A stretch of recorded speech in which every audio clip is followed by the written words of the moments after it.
오늘 우리에게 주시는 하나님의 말씀은 신약성경 누가복음 14장 7절에서부터 14절까지의 말씀입니다. 다 함께 일어나셔서 우리 주님의 말씀을 들으시기 바랍니다. 예수께서는 초청을 받은 사람들이 윗자리를 골라 잡는 것을 보시고 그들에게 비유를 하나 말씀하셨다. 내게 누구에게 혼인잔치에 초대를 받거든 높은 자리에 앉지 말라. 혹시 손님 가운데서 너보다 더 귀한 사람이 초대를 받았을 경우에 너와 그를 초대한 사람이 와서 너더러 이분에게 자리를 내드리시오 하고 말할지 모른다. 그러면 너는 부끄러워하며 가장 낮은 자리로 내려앉게 될 것이다. 내가 초대를 받거든 가서 맨 끝자리에 앉아라. 그리하면 너를 청한 사람이 와서 너더러 친구여 윗자리로 올라앉으시오 하고 말할 것이다. 그때 너는 너와 함께 앉은 모든 사람 앞에서 영광을 받을 것이다. 누구든지 자기를 높이면 낮아질 것이요 자기를 낮추면 높아질 것이다. 예수께서는 자기를 초대한 사람에게도 말씀하셨다. 내가 점심이나 만찬을 베풀 때에 내 친구나 내 형제나 내 친척이나 부유한 이웃 사람들을 부르지 말아라. 그렇게 하면 그들도 너를 도로 초대하여 내게 되갚아 내 은공이 없어질 것이다. 잔치를 베풀 때에는 가난한 사람들과 지체에 장애가 있는 사람들과 다리 저는 사람들과 눈먼 사람들을 불러라. 그리하면 내가 복될 것이다. 그들이 내게 갚을 수 없기 때문이다. 의인들이 부활할 때에 하나님께서 내게 갚아주실 것이다. 아멘. 아멘.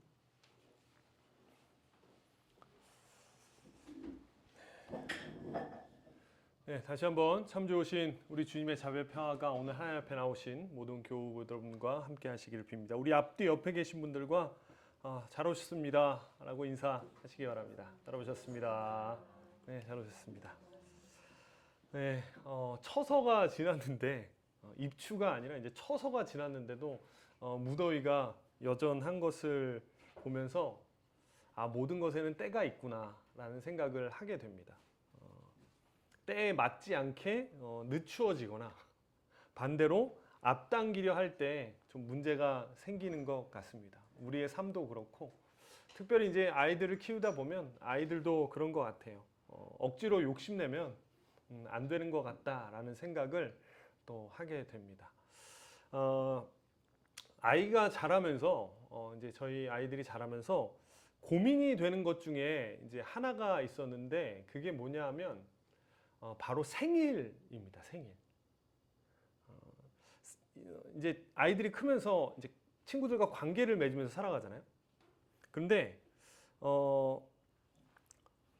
아이들이 생일을 맞으면 생일날 초대를 받았냐, 받지 못했느냐, 반대로 내 생일에, 내 아이의 생일에 누구를 초대해야 되냐, 어디까지 초대해야 되느냐가 생각보다 큰 고민이 되더라고요. 여러분 초대의 자리에 내 자리가 있다라는 거, 그리고 그 초대의 자리에 수많은 사람이 아니라 나의 존재를 기억하고 나를 위한 어떤 자리가 준비되어 있다는 것은 굉장히 기분 좋은 일입니다. 여러분 청첩장 요즘에는 대부분 모바일로 보내지만 여러분 청첩장 받으실 때 청첩장에 내 이름이 기록되어 있는 것과 이름이 없이 그냥 가방에서 꺼내서 막 나눠주는 것은 되게 좀 느낌이 다르잖아요. 청첩장에 내 이름이 기록되어 있다는 것은 나를 위해 어떠한 한 자리를 마련해 놨다라는 거기 때문에 그 자체로 정말 좋은 기분이 좋은 일이 될 수 있어요. 자, 그런데 오늘 우리 성경을 보면 이 초대의 자리에 좀 민망한 장면이 펼쳐지는 것을 볼 수가 있습니다. 한 바리새인 지도자가 예수님을 초청합니다. 바리새인이 예수님을 초청하는 게 흔하지 않은 일이거든요. 여기에 대해 좀 갑론을박이 있어요. 예수님이 시험하기 위해 초대했다? 아니면 정말로 예수님에 대한 선의의 마음을 가지고 초대했다? 뭐 어떻게 보면 이런 것 같고 저렇게 보면 저런 것 같은데 오늘 거기에 대한 논의는 말고, 자, 바리새인이 예수님을 잔치에 초대합니다. 그리고 그 자리에 바리새인 그리고 서기관들, 그 당시에 좀 유력한 사람들이 좀 자리에 모이기 시작해요. 자, 그런데 거기서 어떠한 눈치 싸움이 벌어지냐면 누가 상석에 앉을 것이냐를 가지고 쟁탈전이 펼쳐집니다. 여러분 사실 우리 사는 세상도 크게 다르지 않죠. 젊은 친구들 중에는 뭐 여러분 이미 아실 거예요. 이제 월세를 살아도 외제차를 탄다라는 생각을 가진 사람들이 꽤 있다고 합니다. 그리고 예전에 말씀드렸듯이 저와 함께 운동했던 후배는 고물 장사, 고물을 이렇게 띄어서 이제 회사 공장들을 가서 고물을 띄어서 하는 영업을 사장으로서 하고 있는데 그 친구가 짐차를 타고 가면 경비에게 문전박대 당하지만 자기 차를 외제차를 타고 가면 적어도 비서실에 들어가서 음료수 한 잔까지는 먹을 수 있다라고 이야기를 하더라고요. 그래서 자기는 이제 영업을 갈 때 예전에 짐차 타고 다녔는데 조금 무리해서 외제차를 장기 렌트해서 그걸 타고 다닌다라고 이야기를 하더라고요. 우리는 이게 좋다 나쁘다가 아니라 우리는 타인의 평가에서 자유롭기가 어렵습니다. 그리고 이것들이 조금 반복되면 이 내면의 힘이 부족하게 되고 그러면 그 부족함을 외적인 것으로 채우려고 하게 돼요. 그것이 바로 오늘 상석을 차지하려는 자리 쟁탈전으로 나타나는 겁니다. 내가 어디에 앉느냐에 따라서 내가 평가될 수 있고 그것을 통해서 내가 채워질 수 있다라고 생각하기 때문이죠. 여러분 자리라는 것은 단순히 이 공간적인 의미를 넘어섭니다. 우리가 지난주에 그런 이야기 했어요. 그 회사들에서 책상 뺀다. 책상 뺀다라는 이야기인데 여러분 책상을 뺀다라는 것은 단순히 그 책상이 없어지는 것이 아니라 그 책상을 가지고 있던 존재가 무쓸모하다라는 것을 공식적으로 표현하는 것과 같아요. 그래서 자리에 연연하는 것은 어쩌면 인간의 당연한 욕구일지도 모릅니다. 그 자리가 나의 존재이기 때문에 그렇죠. 그런데 이 자리라는 곳에는 또 다른 욕구가 숨어 있습니다. 자리는 그 안에 권력이라는 의미를 담고 있어요. 여러분 얼마 전에 대통령 취임식 했잖아요. 대통령 취임식이나 만찬에서 가장 주목되는 것 중에 하나가 단상 앞에 누가 앉느냐는 겁니다. 단상 맨 앞자리를 누가 앉느냐가 되게 중요해요. 그것을 보면 이 사람이 이번 정권의 가장 유력한 권력자구나라는 것을 파악하게 됩니다. 그래서 여러분 개표 방송이나 이런 거 보면 그 후보 옆에 누가 앉느냐가 그 사람의 다음이 어떻게 될지를 보여주는 거죠. 그 자리에 앉는 순간, 그 옆자리에 앉는 순간 세상 권력의 중심에 서게 되기 때문입니다. 부끄럽지만 목회자인 제가 속한 사회도 사실 크게 다르지 않습니다. 높은 자리에 앉고 그리고 그 옆자리를 차지하고 싶어하는 마음이 누구에나 다 있어요.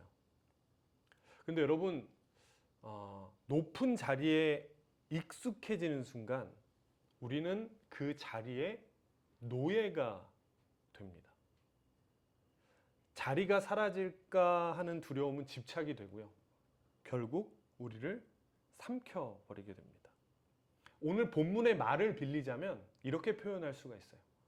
자리가 신이 되어버리는 겁니다. 자, 그러면 여러분 이렇게 이야기하면 이런 생각이 듭니다. 자, 그러면 그리스도인은 승진이나 더 나은 자리를 향한 노력을 멈춰야 되는 건가? 욕심을 가지면 안 되는 건가? 라는 생각을 하게 될 수 있어요. 그런데 아닙니다, 여러분. 성경은 높은 자리에 오른 사람들을 무조건 부정적으로 보지 않습니다. 오히려 그 자리에서 하나님을 경외하고 겸손하게 섬겼던 인물들을 칭찬하는 모습들도 보게 돼요. 대표로 이스라엘의 최고 지도자였던 모세가 있고요. 그리고 왕권을 가졌던 다윗이 있고 비록 이방 나라의 총리가 되었지만 그 자리에서 하나님을 끝까지 섬기는 것을 포기하지 않았던 요셉과 다니엘도 높은 자리에 있었지만 그들의 삶은 자리에 대한 욕망이 아니라 하나님에 대한 순종으로 채워져 있었다라고 성경은 그들의 삶을 평가합니다. 그러니까 높은 자리에 가면 안 돼라고 이야기하는 것은 아니라는 거죠. 오늘 본문도 높은 자리에 오르는 것 자체를 비판하는 것은 아닙니다. 앞서 말씀드렸듯이 오늘 본문이, 오늘 예수님이 그리고 성서 저자가 우리에게 걱정하는 것은 이거죠. 그 자리가 우리의 신이 될까를 우려하는 겁니다. 여러분, 우리가 삶의 모든 자리에서 불안하고 조바심을 내는 근본적인 원인은 내가 내 자리를 스스로 만들고 지키려 하기 때문입니다. 하나님께서 정해주신 자리가 아니라 나의 힘으로 올라가야만 그 자리가 안전할 거라고 생각하는 착각에 우리가 쉽게 빠지게 되기 때문이죠. 여러분, 우리가 왜 그렇게 자리에 연연하고 세상의 인정에 목을 맬까요? 그것은 우리가 우리의 가치를, 나의 가치를 세상의 잣대로 증명하려고 하기 때문입니다. 세상의 잣대가 이렇기 때문에 내가 거기에 올라가야, 내가 거기에 맞춰야 나의 존재라는 사람이 증명된다라고 생각되기 때문이에요. 그러나 오늘 말씀은 우리에게 가장 근본적인 질문을 던집니다. 나는 어떤 자리를 찾고 있는가라는 거죠. 나는 어떤 자리를 찾고 있는가. 바리새인들은, 오늘 예수님의 잔치에 초대된 바리새인들은 자리를 찾았어요. 어떤 자리냐면 나의 의로움과 힘을 과시할 자리를 찾았습니다. 그곳이 어딜까? 여러분, 세상은 자신의 욕망을 채울 자리를 찾으라고 끊임없이 부추깁니다. 여러분, 그러나 기억하시기 바랍니다. 하나님을 섬기는 사람들은 세상의 자리가 아니라 하나님이 주시는 자리를 신뢰하고 그분을 의지하는 사람들입니다. 11절에서 그것을 이렇게 표현합니다. 우리 11절 다음 거 볼까요? 11절을 보면 이렇게 이야기합니다. 함께 읽겠습니다. 시작. 누구든지 자기를 높이면 낮아질 것이요 자기를 낮추면 높아질 것이다 라고 이야기해요. 자, 누구든지 자기를 높이려는 사람은 낮아지게 되고 자기를 낮추는 사람은 높아지게 된다. 그러니까 겸손해야 된다. 여러분, 단순히 겸손해야 된다는 말 아닙니다. 근데 여러분, 여기서 우리가 조금 주목해서 봐야 될 것은 낮아지고 높아진다라는 동사입니다. 낮아지고 높아진다라는 동사가 여기서 뭐 어떻게 쓰냐면 수동태로 쓰여집니다. 수동태. 낮아지고 높아지는 게 내가 할 수 있는 능동적인 것이 아니라 낮아지고 높아지게 한다는 것은 수동태입니다.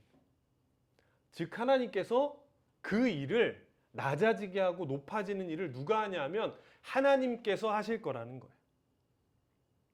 우리에게 자리를 정해주시는 분은 하나님이시라는 겁니다. 여러분, 신앙인은 이것을 믿으며 살아가는 사람들입니다. 신앙인은 나의 자리는 하나님께서 주시고 하나님께서 높이시고 하나님께서 낮추신다라는 것을 믿고 살아가는 사람들이 신앙인이에요. 물론 분명 실력과 경력으로 이루는 자리가 있습니다. 근데 하지만 여러분, 세상이 우리의 실력과 능력으로 되던가요? 나의 실력과 내 능력으로 거기에 맞는 자리가 꼭 채워지던가요? 이렇게 이야기하면 여러분, 보통 우리 머릿속에 뭐가 떠오르냐면 내가 가진 것보다 내 실력보다 못한 자리에 앉아있는 내 상황을 떠올립니다. 세상이 내 맘대로 안 돼 라고 이야기하면 그렇지, 세상이 내 능력과 내 실력대로 안 돼. 그래, 그러니까 내 실력과 내 능력보다 난 지금 못한 자리에 있어 라고 보통은 생각해요. 아닙니다, 여러분. 반대도 있어요. 내가 가진 것 이상으로, 내가 이룬 것 이상으로 운 좋게 앉은 자리 또한 없지 않습니다. 내 능력과 내 실력과 상관없이 운 좋게 태어난 가정, 운 좋게 태어난 나라, 운 좋게 태어난 내 자리가, 운 좋게 얻은 내 자리가 있어요. 내 실력과 내 능력으로 받은 게 아닙니다. 여러분, 우리는 식탁의 주인이, 오늘 잔치의 식탁의 주인이 바알이 아니라, 성공의 욕망의 신인 바알이 아니라 세상의 주관자이며 정의와 공평과 사랑의 하나님이심을 기억해야 됩니다. 이것이 이 하나님이 우리의 식탁의 주인됨을 늘상 기억해야 되는 거예요. 여러분, 우리가 밥을 먹을 때마다 기도합니다. 기도하는 거 그냥 잘 먹겠습니다, 소화 잘 되게 하겠습니다 라는 의미, 그것도 나쁘지 않지만 우리가 식탁에서 기도를 하는 이유는 이 식탁의 주인이, 내 삶의 주인이 하나님이시다라는 것을 인정하고 고백하는 기도를 하는 겁니다. 여러분, 우리 삶의 불안과 조바심은 제 경험상 내가 내 자리를 스스로 만들고 지키려 하기 때문에 생기는 것들임을 부정할 수가 없습니다.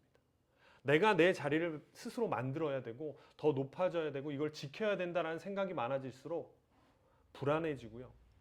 그리고 조바심이 그렇게 나지게 되더라고요. 여러분, 그리스도인의 가치는 이미 하나님께서 정해 주셨습니다. 세상의 모든 자리는 우리의 뜻으로 되지 않을 수도 있고 때로는 우리의 힘과 노력에도 불구하고 좌절할 수 있습니다. 그러나 누구든지 자기를 높이는 사람은 낮아지고 낮아지려는 사람은 높아질 것이라는 말처럼 하나님께서 우리를 낮추시고 높이신다는 이 믿음이 바로 우리가 흔들리지 않고 힘있게 살아갈 수 있는 이유가 됩니다. 성경을 보면 그리스도인들을 향해 참 자유인이라는 표현을 합니다. 우리 교회에서도 자유인이라는 표현 많이 쓰죠. 예수 그리스도를 믿는 이들은 참 자유인이다라는 표현을 써요. 여러분, 자유인이란 우리가 어떤 것이 떠오릅니까? 자유인이란 하면 떠오르는 게 있죠. 일단은 어떤 것에도 매이지 않는 겁니다. 어떠한 평가와 증명에 자신을 두지 않는 거예요. 이때 우리는 난 자유인이라고 이야기합니다. 자, 그러면 여러분, 그리스도인은 왜 자유롭게 살아갈 수 있을까요? 그리스도인을 향해 왜 자유인이라고 이야기할까요? 더 이상 세상의 증명에 목숨을 걸 필요가 없기 때문에 자유인이라고 이야기하는 겁니다. 오늘 성경은 이야기해요. 바로 우리가 이미 가장 높은 곳에 그리고 가장 귀한 신분으로 초대받았다라고 이야기합니다. 그리스도인들은 그렇게 이미 그렇게 초대받은 사람이기 때문에 낮은 자리에 앉느냐 높은 자리에 앉느냐 그것으로 너희를 굳이 증명할 필요 없다라고 이야기하는 거예요. 예수님께서는 십자가를 통해 친히 자신의 자리를 내어주셨습니다. 그분은 올 인류의 죄를 짊어지고 가장 낮은 자리에 오셔서 우리를 하나님의 생명의 자리로 초대해 주셨어요. 여러분, 이 초대를 받은 순간 우리는 이미 신분이 바뀐 사람들입니다. 세상의 자리나 사람들의 평가가 우리의 가치를 결정하는 것이 아니라는 거죠. 내가 어떤 직업을 가졌든 어떤 평가를 받든 나는 이미 하나님의 자녀라는 자리에 앉아 있는 겁니다. 이 믿음이 우리의 불안을 잠재우고 삶에 진정한 용기를 준다라고 성경은 이야기합니다. 그러므로 우리가 하나님께 받은 이 귀한 초대의 은혜를 진정으로 기억한다면 이제 우리의 삶은 바뀔 수밖에 없습니다. 내가 자리에 이미 초대받은 사람인데 하나님의 자녀인데 라는 마음을 갖게 되면 우리는 높은 자리에 앉고 싶어하는 욕망을 내려놓게 될 수 있고요. 때로는 내가 원하는 자리에 앉지 못할지라도 나를 비난하는 것에서 자유롭게 될 수 있습니다. 그럼 우리가 잘 아는 사도 바울은 빌립보서 4장 11절과 13절에서 이렇게 이야기합니다. 우리가 잘 아는 구절이에요. 제가 읽어드리겠습니다. 내가 궁핍해서 이렇게 말하는 것이 아닙니다. 나는 어떤 처지에서도 스스로 만족하는 법을 배웠습니다. 나는 비천하게 살 줄도 알고 풍족하게 살 줄도 압니다. 배부르거나 굶주리거나 풍족하거나 궁핍하거나 그 어떤 경우에도 적응할 수 있는 일체의 비결을 배웠습니다. 나에게 능력을 주시는 분 안에서 나는 모든 것을 할 수 있습니다. 라고 이야기해요. 여러분, 우리 이 말씀 중에 뒷부분을 기억합니다. 내게 능력 주시는 자 안에서 난 모든 것을 할 수 있다. 그러니 난 모든 거 할 수 있다. 아멘 하고 다 할 수 있어 라고 이야기합니다. 물론 그렇게 받아들이는 것도 크게 나쁘진 않습니다. 그런데 여러분, 이 말씀은 그래 나는 믿음으로 모든 걸 다 할 수 있어 라는 말씀 이상입니다. 자, 여러분 보세요. 바울은 이 편지를 어디에서 썼나요? 감옥에서 썼습니다. 바울의 자리, 바울이 이 편지를 지금 썼을 자리는 세상에서 보거나 아니면 같은 기독교인이 보더라도 실패한 자리입니다. 그러나 바울은 그곳에서 뭐라고 얘기해요? 나는 자족하는 법을 배웠다라고 말합니다. 여러분, 이거는 다 괜찮아 라는 긍정적 심리학이 아닙니다. 내 자리 감옥이지만 그래도 괜찮아 라는 게 아니에요. 바울이 말한 일체의 비결을 배웠다라는 것은 내가 외부적인 조건이나 환경에 관계없이 오직 그리스도 한 분만을 내 삶의 만족으로 살아가는 방법을 깨달았다라는 말이에요. 여러분, 진정한 자족은 내 삶의 상황이 좋아져서 만족이 오는 것이 아닙니다. 내 삶이 어떤 자리, 어떤 상황에 놓여 있든지 관계없이 그 모든 상황 속에서 하나님께서 나와 함께 하시고 예수 그리스도를 신뢰하며 자유와 평화를 누리는 것이 자족하는 삶인 겁니다. 이것은 나를 더 이상 세상의 잣대로 증명할 필요가 없다라는 믿음에서 오는 자유예요. 바울이 참 자유인이 된 것은 너희가 나를 어떻게 평가하든 그것이 내 삶을, 내 사역을, 내 소명을 평가할 수 있는 것이 아니다라고 이야기했기 때문입니다. 그래서 바울은 이야기하는 겁니다. 나는 내게 능력 주시는 자 안에서 나는 이미 하나님의 자리로 초대받은 사람이고 그것이 내 정체성이다 라고 바울이 이야기하며, 그렇기 때문에 그리스도인들은 참 자유인으로 살아갈 수가 있게 되는 거죠. 바울은 이 비결을 깨달았기 때문에 가난에 낙심하지 않고 부유함에 교만하지 않으며 오직 하나님의 나라를 소망해 둔 사람으로 담대하게 살아갈 수 있게 되었고, 심지어 감옥에서도 담대하게 나는 자족하고 나는 자유인이다 라고 편지를 쓸 수 있었던 겁니다. 하나님에게 소망을 둔 우리 또한 그 자유함을 누릴 수 있습니다. 그리고 그 자유함으로 기꺼이 소외된 이들을 초대하며 더불어 살아갈 수 있게 되는 겁니다. 이 자유를 얻은 이가 오늘 성경이 말하는 것처럼 낮은 자를 초대하며 살아갈 수가 있는 거예요. 자기 자신의 내면의 자리가 잘 잡힌 사람이 누군가를 밟고 올라가는 그 욕망을 내려놓고 낮은 자를 기꺼이 내 삶의 자리로 초대할 수가 있는 겁니다. 주님께서 우리에게 베푸신 것처럼 이제 우리의 차례입니다. 성경은 너가 자유인이다 라고 끝나지 않습니다. 오늘 뒤에 우리의 책임과 우리의 할 일들을 분명히 여지를 남겨줍니다. 외모, 그 사람이 가진 것, 명성으로 그 사람을 평가하고 사는 이 세상에서 오히려 외면당하는 이들을 내 삶의 자리로 초대하고 포용하며 살아가야 된다는 것이 오늘 우리에게 주어진 미션입니다.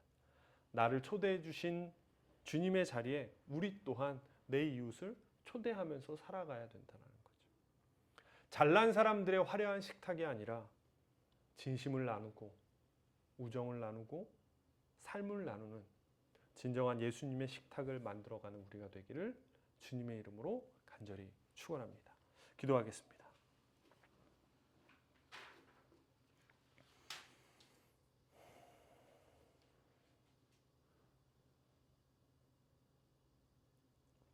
하나님, 우리는 늘 우리의 자리에 불안함과 조급함을 느끼며 살아갑니다. 나를 끊임없이 증명해야 되고 세상의 가치에, 세상의 기준에 부합하려고 살아갑니다. 우리가 이 땅을 살아가며 그곳에서 완전히 자유롭기는 어렵다는 것을 우리가 잘 압니다. 하나님, 그럼에도 불구하고 하나님 우리 중심은 잘 내려앉기를 바랍니다. 오늘 말처럼 누구든지 자기를 높이는 사람은 낮아지고 자기를 낮추는 사람은 높아질 것이다. 우리의 그리스도인들의 삶의 자리를 결정하시는 분은 하나님이심을 하나님 우리가 신뢰하고 살아갈 수 있도록 하나님 도와주옵소서. 때로는 세상의 자리에서 나의 자리가 빛을 발하지 못하는 것처럼 여겨질 때가 있습니다. 하나님, 그러나 우리는 이미 하나님께서 그리스도인으로 하나님의 자녀로 초대하셨고 우리는 이미 그 하나님의 자녀의 자리에 앉아 있음을 기억하고 그 믿음을 가지고 흔들리지 않고 살아갈 수 있도록 하나님 함께하여 주옵소서. 바울의 말처럼, 바울의 고백처럼 하나님 내게 능력 주시는 자 안에서 나는 어떻게든지 살아갈 수 있는 그 비결을 하나님 배우게 하시고 그것이 하나님 세상의 술수와 세상의 능력이 아니라 내게 능력 주시는 자, 더 이상 그리스도 한 분만으로 살아갈 수 없다라고 말하는 삶 속에서도 나는 주님 한 분만으로 만족하는 삶을 깨달았다라고 고백하는 우리 모두가 될 수 있도록 하나님 함께하여 주옵소서. 우리의 교회가 그리고 우리의 각자의 삶의 자리가 화려한 식탁이기보다 진심을 나누고 서로에 대한 서로의 눈을 쳐다보며 서로의 삶을 응원하고 축복하는 진정한 예수님의 식탁의 자리, 교회가 될 수 있도록 하나님 함께하여 주옵소서. 예수 그리스도의 이름으로 간절히 기도합니다.